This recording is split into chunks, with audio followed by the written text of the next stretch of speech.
प्रिय पिता ईश्वर मु तुमको धन्यवाद दिए कारण मत मातार उदर जन्म दे एते पर्यंत सुस्थ करी तुम्हारे तुम्हें संभाली रखिअछ।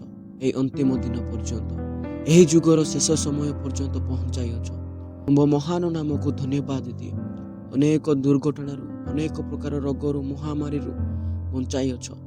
तुमरी गौरवर अंशी करिअछ। आज अनेक लोक अनेक प्रकार यही जगतर मोहमाया पड़ी अनेक विषय लुप्त अच्छा, किंतु मु तुमको धन्यवाद दिए कारण तुम्हें मत सुजोग दिल तुम से प्रिय नाम को जानिबा पाई। तुमको धन्यवाद दिए तुमर पुत्र पुत्री को रखि।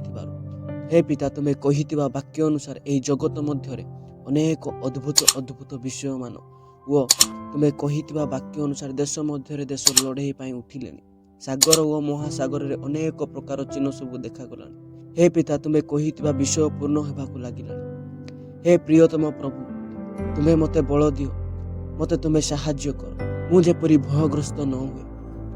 हाँ प्रभु, कारण यही सब देखिकी मोर प्राण भयग्रस्त होउछि।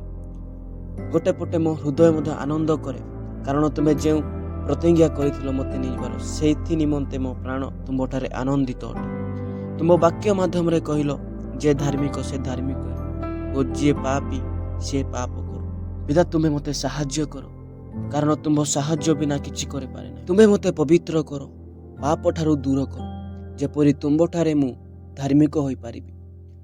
एही शेष समय रे किए काहार नाही। पिता, सब टंका पाई कि आज काहाकू मरण मध्य करि पकाउछि। ए मरीचिका जगत मध्य रे तुम्हें एका विश्वास योग्य अट। तुम छड़ा केही नाही ए जगत रे रक्षक मोर। हे पिता, मु प्रार्थना करे ए अंतिम दिन रे तुम्हारी आत्मा ठारू परिपूर्ण करि रख वो तुम्हारी अंतिम दिन अभिषेक को दियो जेपरि से अभिषेक मते सिखाइबो, मते बाट देखाइबो। तुम्हारी आगमन रे जेपरि तैल धरी रही तुम्हारी आसीबार बाट देखी शरीर कार्य को न करी शरीर अभिलाष को छाड़ी तुम्हारी आत्मा को विषय को मोर कार्य करि पारि। हे पिता, मु प्रार्थना करे मते देइथिबा मोर बापा माँ भाई भौणी पिला माने समस्त को तुम निकट रे समर्पण करूछि। तुम्हें सेमानकु मध्य आशीर्वाद कर, अनुग्रह कर। सेमानकु मध्य ए शेष दिन रे तुम सहित एक उत्तम संपर्क गढ़िबा निमंते तुम्हें साहाय्य कर। हे पिता, मु जाने जे आउ ए जगत रे मु किछि दिन किछि मास किछि वर्ष बंचिबी।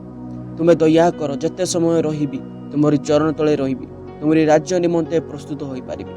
धन्यवाद पिता, मु करिथिबा प्रार्थना तुम्हें शुणी दिथिबारु वो धन्यवाद देउछि, उत्तर मध्य देइथिबारु। एही प्रार्थना प्रिय प्रभु यीशु कृष्ण को महान नाम रे मांगिली, आमीन।